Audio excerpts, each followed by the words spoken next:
بسم اللہ الرحمن الرحیم رب اعنی علی ذکرک و شکرک و حسن عبادتک۔ محترم حضرات، الحمدللہ میراث کے متعلق بہت سارے مسائل بہت ہی تفصیل کے سامنے ہمارے سامنے آئے ہیں، لیکن جب تک کہ اس کو عملی طور پر یا ان چیزوں کا اظہار کر کے یا ان چیزوں کو بتلا کر کہ جن جن چیزوں کے اندر ہر ایک کا حصہ ہوتا ہے بتلایا اگر جاتا اگر ہے تو اس صورت میں انسان کے بات ذہن نشین ہو جاتی ہے۔ اس لیے آج انشاءاللہ تعالی کچھ چیزوں کو سامنے رکھ کر بتلایا جائے گا کہ اس چیز کے اندر بھی ہر ایک کا حصہ ہے۔ قرآن کریم کی یہ آیت کریمہ جو سورہ نساء کی آیت پاک ہے، پہلے اس کو سنا جائے۔ اعوذ باللہ من الشیطان الرجیم، بسم اللہ الرحمن الرحیم۔ للرجال نصیب مما ترک الوالدان والاقربون وللنساء نصیب مما ترک الوالدان والاقربون مما قل منہ او کثر نصیبا مفروضا، صدق اللہ العظیم۔ ترجمہ اس کا یہ ہے، مردوں کا بھی حصہ ہے اس میں جو چھوڑ مرے ماں باپ اور قرابت والے،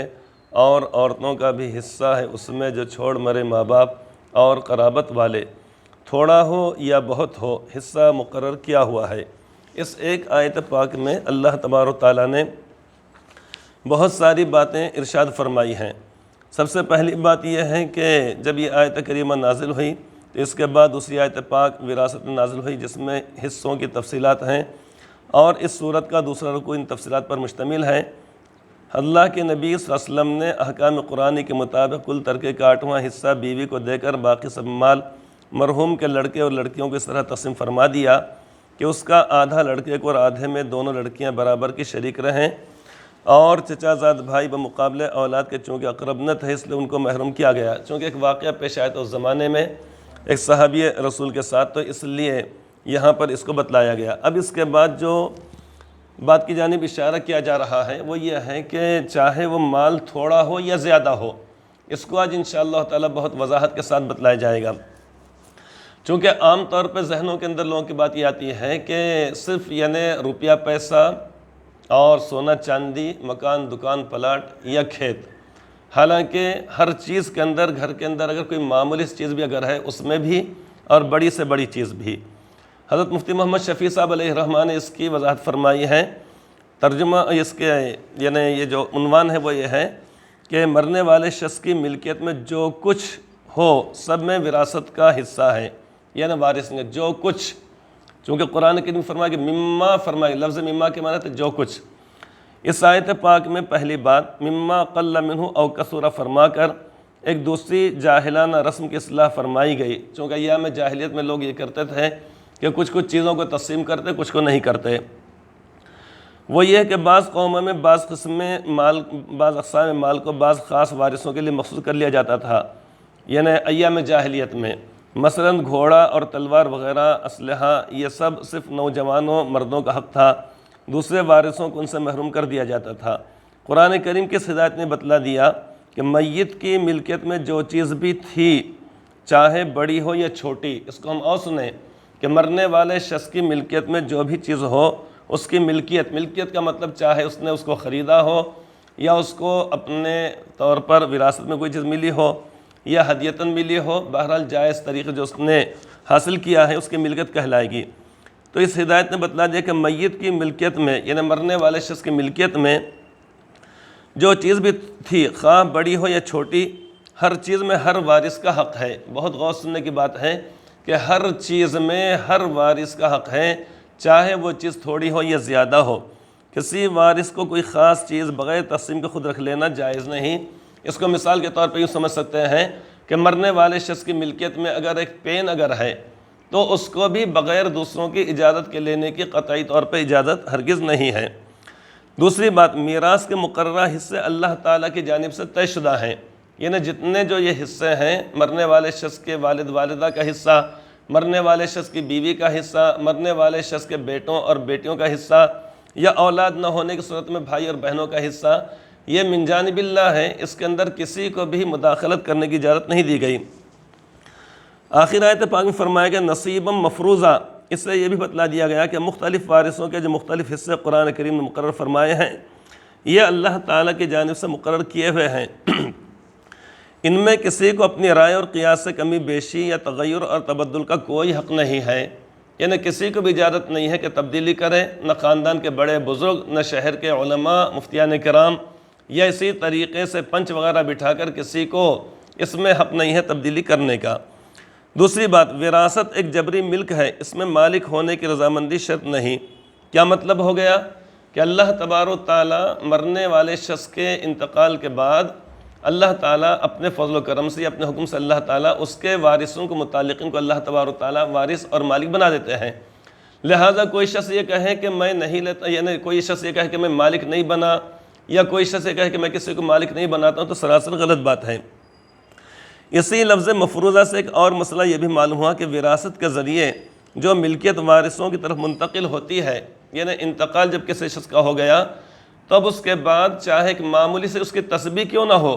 اس کی ملکیت میں کیلنڈر کیوں نہ ہو، اس کی ملکیت میں ایک ربر بینڈ کیوں نہ ہو، لیکن اس کے اندر جو حصہ ہے وہ من جانب اللہ ہے۔ اسی لفظ مفروضہ سے ایک اور مسئلہ یہ بھی معلوم ہوا کہ وراثت کے ذریعے جو ملکیت وارثوں کی طرف منتقل ہوتی ہے، ملکیت جبری ہے۔ جبری کا مطلب من جانب اللہ، نہ اس میں وارث کا قبول کرنا شرط ہے، نہ اس کا اس پر راضی ہونا ضروری ہے، بلکہ اگر وہ زبان سے بصراحت یوں بھی کہے کہ میں اپنا حصہ نہیں لیتا، اگر کوئی شخص سے کہے میں اپنا حصہ نہیں لیتا، تب بھی وہ شرعی طور پر اپنے حصے کا مالک ہو چکا۔ ہاں، یہ الگ بات ہے کہ وہ مالک بن کر شرعی قاعدے کے مطابق کسی دوسرے کو ہبہ کر دے، یہ بیچ ڈالے یا تقسیم کر دے، یعنی اپنے حصے میں جو چیز آ گئی ہے اس کو لینے کے بعد فروخت کر دے، ہبہ کر دے، یہ تقسیم کر ڈالے۔ لہٰذا یہ قرآن کریم کی آیت کریمہ ہے، اور اس کا ترجمہ بھی بتلایا گیا، معارف القرآن جلد نمبر 2 صفحہ نمبر 312 اور سورہ نساء کی یعنی یہ آیت کریمہ ہے۔ اب اس کے بعد انشاءاللہ تعالی عملی طور پہ وہ ساری چیزیں بتلائی جائیں گی کہ کہاں کہاں پر یعنی اس طریقے سے ہمارے لیے ان تمام چیزوں کو تقسیم کرنا یہ انتہائی ضروری ہو جاتا ہے۔ بسم اللہ الرحمن الرحیم۔ محترم حضرات، اللہ تعالیٰ کا لاکھ لاکھ شکر ہے کہ الحمدللہ بہت سارے بیانات اس تعلق سے آئے، لیکن آج بہت ساری چیزوں کو یہاں پر رکھ کر ہم بتلا رہے ہیں عملی طور پر۔ ہمارے سارے کے سارے رفقاء کرام، ہمارے ساتھی قابل مبارکباد ہے جو اس تعلق سے جذبہ رکھتے ہیں اور بہت بڑھ چڑھ کر وہ حصہ لے رہے ہیں کہ کسی بھی طریقے سے امت تک احکامات پہنچے۔ لہٰذا اللہ تعالیٰ جزائے خیر عطا فرمائے ہمارے جنید بھائی کو، شعیب بھائی کو، صلاح الدین بھائی کو، منکشف بھائی اور ہمارے دیگر حضرات، ہمارے شاہد بھائی اور خالد بھائی، جو اس بارے میں بہت ہی زیادہ انہوں نے اپنی دلچسپی کا اظہار کیا ہے۔ متفرق وہ سامان جو گھر میں استعمال ہوتے ہیں یا عام طور پر مرنے والے شخص کی ملکیت میں ہوتے ہیں، اس میں سے چند کو بتلایا جا رہا ہے۔ آپ حضرات اس کو غور سے دیکھیں اور سمجھیں کہ واقعتاً شریعت کے جو احکامات ہیں ہم سے کتنا عمل ہو رہا ہے اور کتنا چھوٹ جا رہا ہے۔ اللہ تبارک و تعالی ہم سب کو عمل کی توفیق عطا فرمائے، آمین ثم آمین۔ سب سے پہلے اللہ رب العزت کے کلام پاک یعنی قرآن کریم کے تعلق سے بات بتلائی جاتی ہے برکت کے طور پر، چونکہ قرآن کریم ہمارے لیے دستور حیات ہے۔ لہذا جب کسی شخص کا انتقال ہو جائے اور اس کی ملکیت میں جب وہ قرآن کریم ہو، تو اس قرآن کریم کے اندر یعنی مرنے والے شخص کے والد والدہ، اسی طریقے اس کی بیوی اور مرنے والے شخص کے جتنے بھی بیٹے ہوں، 1 2 3 4 جو بھی ہوں، یا جتنے بچیاں ہیں، ان تمام کا حصہ متعینہ ہے، نصیباً مفروضہ جو فرمایا گیا۔ لیکن اس کا مطلب ہرگز یہ نہیں ہوا کہ قرآن کریم کے ان پاروں کو اولاد کے اندر یا ماں باپ کے اندر تقسیم کر دیا جائے گا، نہیں، بلکہ خالی بتلایا گیا ہے کہ یہ ہر ایک کا حصہ اس کے اندر ہے۔ لہٰذا کوئی شخص تنہا اپنے طور پر یہ کہے کہ نہیں میں قرآن کریم لے لوں گا دوسروں کی رضامندی کا بغیر، اس کے لیے جائز نہیں ہے۔ آپس کی رضامندی سے کسی کو دے دیا جائے گا، ایک بات۔ دوسری بات یہ کہ مرنے والے شخص کی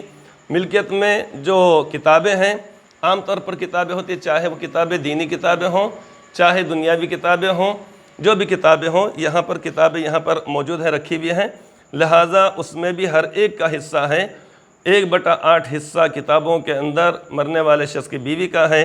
اور اسی طریقے سے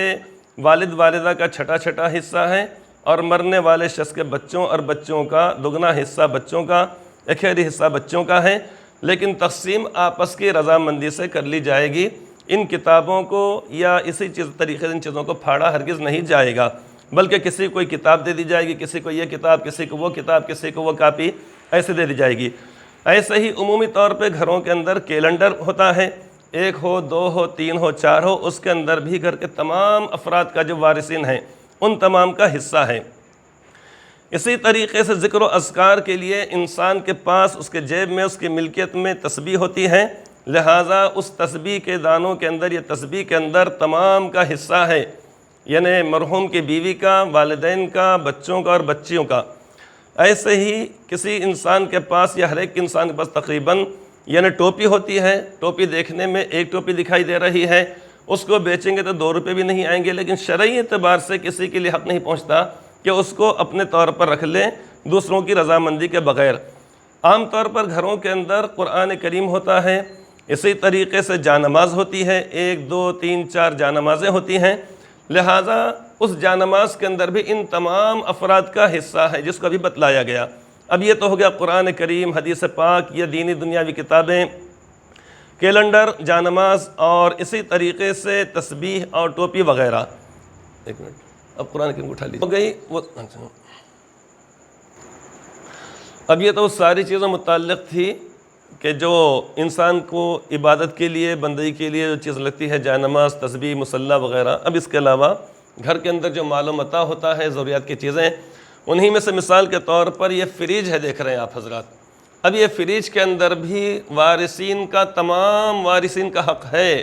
اس کو اچھی طریقے سے ہم سمجھ جائیں۔ یہ نہیں ہے کہ کوئی شخص جبری طور پہ فریج لے لے اور دوسروں کو نہ دے، بلکہ اب اس کے بعد اس فریج کے اندر بھی ہے تو مرنے والے شخص کے تمام وارثین کا حق ہے۔ فریج کے اوپر گھڑی دکھائی دے رہی ہے، گھڑی دیکھنے میں 200-300 روپے کی دکھائی دے گی، لیکن اس گھڑی کے اندر بھی تمام لوگوں کا حق ہے۔ کسی کو اس بات کا اختیار اور حق نہیں ہوتا ہے کہ وہ تنہا دوسروں کی رضامندی کے بغیر گھڑی کو لے لے۔ اب اس کے بعد ہم ادھر آ جاتے ہیں استعمال کے۔ عام طور پر گھروں میں گلاس ہوتے ہیں، چاہے وہ گلاس کانچ کے ہوں، اسٹیل کے ہوں، پلاسٹک کے ہوں، جرمن کے ہوں، کپ ہوا کرتے ہیں، اسی طریقے بسلیری باٹل ہوا کرتا ہے یا اور باٹل ہوا کرتا ہے، لہٰذا یہ چیزوں کے اندر بھی ہر ایک کا حق ہے۔ انسان کی طبیعت چاہتی ہے گھر کے اندر کچھ خوشنما چیزیں ہوں، مثال کے طور پہ یہاں پہ رکھا گیا گلدستہ رکھا گیا ہے، لہٰذا اس گلدستے کے اندر تمام وارثین کا حق ہے۔ کسی شخص کو، وارث میں سے کسی کو اجازت نہیں ہے کہ دوسروں کی رضامندی کے بغیر اس کو لے لے۔ عام طور پر کھانے پینے کے لیے گھروں پہ یقینی طور پہ دسترخوان ہوتے ہیں، لہٰذا دسترخوان یہ 20-25 روپے کا، 150 روپے کا ہوگا، لیکن مرنے والے شخص کے متعلقین کے تمام کا اس میں حق ہے۔ گرما کے موسم میں عام طور پر کولر ہوتا ہے، اے سی ہوا کرتا ہے، پنکھا ہوا کرتا ہے، لہٰذا اس کولر کے اندر بھی ہر ایک کا حق ہے اور سب لوگوں کا حق ہے۔ ایسے ہی کرسیاں ہوتی ہیں گھر میں استعمال کے لیے، ٹیبل ہوتے ہیں استعمال کے لیے، یہاں پر نمونے کے طور پہ کرسی رکھی گئی ہے، لہٰذا اس کرسی کے اندر بھی تمام لوگوں کا حق ہے۔ ایسے ہی انسان کی ملکیت میں سونا چاندی ہوا کرتا ہے، بطور مثال کے زیور کے طور پہ یہاں پر بتلایا گیا ہے کہ اس کے اندر بھی ہر ایک کا حق ہے۔ اسی طریقے سے انسان کے استعمال میں، ضروریات میں، ہر گھر کے اندر بستر ہوتا ہے آرام کرنے کے لیے، کم سے کم ایک شطرنجی، ایک چادر، ایک تکیہ یہ ہوا کرتا ہے، چھوٹا تکیہ ہوتا ہے یا بڑا تکیہ ہوتا ہے، لہٰذا یہ تکیے کے اندر، اس چادر کے اندر، اس شطرنجی کے اندر اور اس تکیے کے اندر، ان کرسیوں کے اندر، چاہے کرسی نئی اور عمدہ ہو یا کرسی پرانی ہو گئی ہو، اس کے اندر بھی ہر ایک کا حصہ ہے۔ اسی طریقے سے انسان کے پاس گھر میں صندوق ہوا کرتے ہیں، سوٹ کیس ہوا کرتا ہے، یا اسی طریقے سے کوئی اور چیزیں، بیگ وغیرہ ہوتے ہیں، لہٰذا اس بیگ کے اندر تمام وارثوں کا حق ہے۔ اسی طریقے سے انسان کے پاس گھر کے اندر عمومی طور پہ استعمال کرنے کے لیے، یعنی ہوتا یہ ہے کہ انسان اپنے پاس عطر رکھتا ہے۔ اب عطر کی اگر ایک شیشی اگر ہے کسی کے گھر کے اندر، صرف سمجھ لیجئے کہ ایک ہی شیشی ہے، لیکن اس شیشی کے اندر کئی وارثین کا حق ہے، جتنے بیٹے بیٹیاں ہیں ان تمام کا حق ہے، جتنے بھی اس کے متعلقین ہیں، متعلقین سے مراد ہے کہ اس کی بیوی ہے اور اس کے والدین ہیں، لہٰذا ان کا حق ہے۔ مہمان اگر آ جائیں تو ان کے لیے سونف سپیاری کے لیے عمومی طور پر اس طرح کشتی اور یہ چیزیں ہوا کرتی ہیں، لہٰذا اس کے اندر ہر ایک کا حق ہے جس سے انکار نہیں کیا جا سکتا۔ اسی طریقے سے ربر بینڈ ہے، دیکھنے میں چھوٹی سی چیز ہے، اس کو اٹھائیے، ربر بینڈ ہے، ہاں یہ ربر بینڈ دکھائی دے رہا ہے۔ اب اس میں سے خالی ایک اپنے ہاتھ میں رکھیے، آپ ایک رکھیے، یہ ایک ربر بینڈ ہے، لیکن شریعت کی نزاکت یہ دیکھیے، شریعت کے احکامات یہ دیکھیے، اس اکیلے ربر بینڈ کے اندر یعنی کم سے کم 5-7 لوگوں کا حق ہے، ماں باپ کا حق ہے، بیوی کا 3، اس کے اگر ایک بیٹا اور ایک بیٹی اگر ہے تو ان کا بھی حق ہے یہ، لہٰذا یہ ربر بینڈ ہے، اس کے اندر بھی ہے۔ اور اسی طریقے سے ہم یہ دیکھ رہے ہیں یہاں پر نقد رقم موجود ہے، اس کے بارے میں انشاءاللہ تعالی مستقل جو احکامات ہیں کہ 1 روپیے کو ان وارثوں میں کیسے تقسیم کیا جائے گا، 100 کو کیسے تقسیم کیا جائے گا، 1000 کو، 1 لاکھ اور 1 کروڑ کو، لہٰذا اگر نقد رقم اگر موجود اگر ہے، تجہیز و تکفین کے بعد اسی جو خرچ ہو جائے اس میں، اسی طریقے سے اس میں سے جو کچھ خرچ ہو جائے یہ تکفین کے بعد اور اس کے بعد قرض کی ادائیگی کے بعد وصیت کے بعد اب جو یہ رقم بچ گئی ہے، لہٰذا اس میں 1/8 حصہ نقد رقم کے اندر بیوی کا ہوتا ہے، چھٹا حصہ کل مال میں سے والد والدہ کا ہوتا ہے، باقی رقم کو موجودہ اولاد کے اندر، بچوں کے اندر تقسیم کر دیا جائے گا۔ استعمال کی یقینی طور پہ گھر میں چیزیں ہوتی ہیں، انہی میں سے رکابیاں ہوتی ہیں، پلیٹ ہوتی ہیں، مشقاب ہوتے ہیں، چمچے ہوتے ہیں، بگونے ہوتے ہیں، لہٰذا ہم یہ دیکھ رہے ہیں اس میں کہ ہر رکابی اور ہر پلیٹ کے اندر ہر ایک کا حق ہے۔ مہمان جب آ جاتے ہیں تو ان کے لیے یہ عام طور پر گھر میں سونف سپیاری کے لیے ہوتا ہے، جیسے یہ ہے، اسی طریقے یہ ہے، اس میں بھی ہر ایک کا حق ہے۔ آنے والے مہمانوں کے لیے روزانہ استعمال کے لیے پیالیاں تشتریاں ہوتی ہیں، چاہے وہ کانچ کی ہوں چاہے کسی اور دھات کی ہو، لہٰذا اس کے اندر ہر پیالی کے اندر، ہر یہ کانچ کے پیالی کے اندر ہر ایک کا حق ہے۔ گھر میں استعمال کرنے کے لیے چولہا چکھی کے طور پر گھر میں گیس سلنڈر ہوتا ہے، اسی طریقے سے گھر کے اندر چولہا ہوتا ہے، لہٰذا اس گیس کی ٹانکی کے اندر ان تمام کا حق ہے۔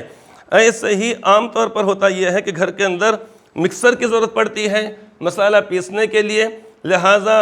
اس کے اندر بھی ہر ایک کا حق ہے۔ عام طور پہ چاہے چھت کے پنکھے ہوں یا کسی اور چیز کے پنکھے ہوں، لہٰذا اس کے اندر بھی ہر ایک کا حق ہے۔ روٹی رکھنے کے لیے چاہے وہ کاڑیوں کی ٹوکری ہو یا ہاٹ پاٹ ہو، لہٰذا اس کے اندر بھی ہر کسی کا حق ہے۔ اسی طریقے توا ہوتا ہے، اس کے اوپر جو چیزیں پکائی جاتی ہیں اس کے اندر بھی ہر ایک کا حق ہے۔ گودریج کی الماری ہوتی ہے، اگر کسی گھر میں اگر ہے تو لہٰذا اس کے اندر بھی ہر ایک کا حق ہے۔ سنگاردان ہوتا ہے، لہٰذا اس کے اندر بھی ہر ایک کا حق ہے۔ آرام کرنے کے لیے تخت ہو یا پلنگ ہو، چارپائی ہو، دیوان ہو، ہر ایک کا اس کے اندر حق ہوا کرتا ہے۔ استعمال کے گھر کے اندر برتن ہوتے ہیں، لہٰذا ان تمام برتنوں میں چاہے وہ چھوٹے ہوں یا بڑے ہوں، چونکہ اللہ تعالیٰ فرمانا ہے کہ مما قل منہ او کثر، چاہے وہ چیز چھوٹی ہو یا بڑی ہو، تو یہ برتن دکھائی ہمارے سامنے دے رہے ہیں۔ یہ چائے بنانے کے لیے یا اور دیگر چیزوں کے لیے ہمارے پاس دکھائی دے رہا ہے، کرچا دکھائی دے رہا ہے، ڈونگا جسے بولتے ہیں، یہ اسی طرح چائے کو نکالنے کے لیے یہ ڈونگا دکھائی دے رہا ہے۔ روزمرہ کی یہ اشیاء ہیں، دیکھنے میں بہت چھوٹی سی ہیں، شاید 30-40 روپے بھی اس کے نہ آتے ہوں، لیکن کچھ پیالیاں ہیں جو بہت پرانی ہو گئی ہیں، اس کے اندر کچھ پنجے وغیرہ ہیں، چمٹا ہے اس کے اندر اور بڑی چھلنی ہے، لہٰذا اس کے اندر تمام وارثوں کا حق ہے۔ ایسے ہی یہ گھریلو برتن ہے استعمال کرنے کے، اس کے اندر بھی ہے۔ ہاتھ دھونے کے لیے سیلاب چیز ہوتی ہے، اس کے اندر بھی ہے۔ کپڑوں کو سکھانے کے لیے اس طریقے سے یہ چمٹے ہوتے ہیں، اس کے اندر بھی ہے۔ ترکاری وغیرہ لانے کے لیے گھروں کے اندر عمومی طور پہ تھیلیاں ہوتی ہیں، لہٰذا اس کے اندر بھی حق ہے۔ اسی طریقے سے غسل کرنے کے لیے، نہانے کے لیے، دیگر کاموں کے لیے ہوتا یہ ہے کہ مگ کی ضرورت پڑتی ہے، یہ جو بھی چیز ہو اس کے اندر بھی حق ہے۔ چائے رکھنے کے لیے تھرماس کی ضرورت پیش آتی ہے، اس کے اندر بھی ہے۔ کھانا کھاتے وقت پانی وغیرہ نکالا جاتا ہے، جگ ہے، اس کی بھی ضرورت پڑتی ہے۔ اسی طریقے جس کی ملکیت کے اندر یہ چیز ہو، چاہے وہ پیسٹ ہو یا اسی طریقے منجن ہو، جو بھی استعمال کیا جاتا ہے اس کے اندر بھی ہر ایک کا حق ہے۔ استعمال کے لیے جو یعنی صابن ہوتی ہے اس کے اندر بھی حق ہے۔ ایسے ہی یہ تیل کی شیشی ہے، چاہے تیل کسی بھی قسم کا ہو، لہٰذا اس کے اندر بھی ہر ایک کا حق ہے۔ اور اس کے ساتھ ساتھ یہ ہے کہ پیالیاں ہیں، اس کے اندر بھی حق ہے۔ اور چپل وغیرہ ہوتی ہے انسان کے استعمال کی، اس کے اندر بھی ہے۔ عمومی طور پہ غسل خانے کے اندر بالٹی ہوتی ہے، مگ ہوتا ہے، اس کے اندر بھی حق ہے۔ انسان جو بھی لباس پہنتا ہو، چاہے وہ شرٹ اور پائجامہ پہنتا ہو یا اسی طریقے پینٹ اور شرٹ پہنتا ہو، اور اس کے علاوہ عام طور پر لوگ بنین کا استعمال کرتے ہیں یا اسی طریقے سے لنگی وغیرہ کا استعمال کرتے ہیں، عمامہ پہنتے ہیں، رومال ہے سردی گرمی بارش سے بچاؤ کے لیے، جیب کے اندر دستی ہوا کرتی ہے، لہٰذا ان تمام چیزوں کے اندر سارے ہی لوگوں کا حق ہے۔ بتلانا مقصود یہ ہے کہ چونکہ انسان کے پاس اس کی ملکیت کے اندر بہت ساری چیزیں ہوتی ہیں، اس لیے جو بھی چیز یعنی کسی شخص کی ملکیت کے اندر ہو، ان تمام چیزوں کے اندر یعنی شرعی اعتبار سے اگر تقسیم اگر کیا جائے گا تو اس صورت میں آخرت میں اللہ تبارک و تعالیٰ کے پاس انسان سرخرو ہوگا، اور جہاں کہیں اس کے اندر اگر کچھ گڑبڑ کی جائے گی، حق تلفی کی جائے گی، ناانصافی اگر کی جائے گی، تو انتہائی سخت ترین وعید بیان کی گئی ہے۔ یہاں پر صرف یعنی مختصر ان چیزوں کو یہ بتلایا گیا ہے، لیکن یہ ہے کہ گھر کے اندر جتنے بھی چیزیں ہوں تو ان تمام کو شریعت کے مطابق تقسیم کرنا چاہیے۔ رہ گئی یہ بات کہ بعض چیزیں اس کے اندر ناقابل تقسیم کا مطلب یہ ہے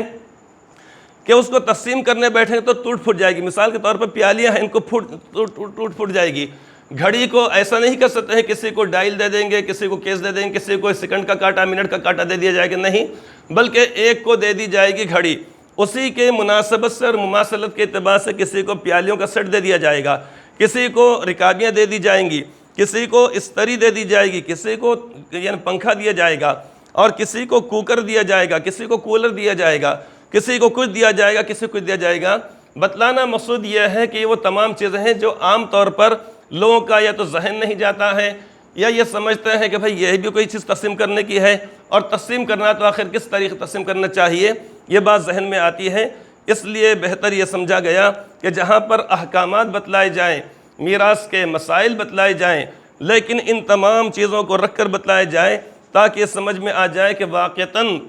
اللہ تعالیٰ کے جب یہ احکامات ہیں اس کے مطابق ہم کو کرنا چاہیے۔ کہیں ایسا نہ ہو کہ ہم سے بھول ہو جائے، ناانصافی ہو جائے، یا کوئی شخص اپنے پاس ان چیزوں کو رکھ لے، اس صورت میں آخرت میں اس کے پکڑ کا باعث ہو۔ اللہ تبارک و تعالیٰ ہم سب کو شریعت کے مطابق احکامات پر عمل کی توفیق عطا فرمائے، آمین ثم آمین۔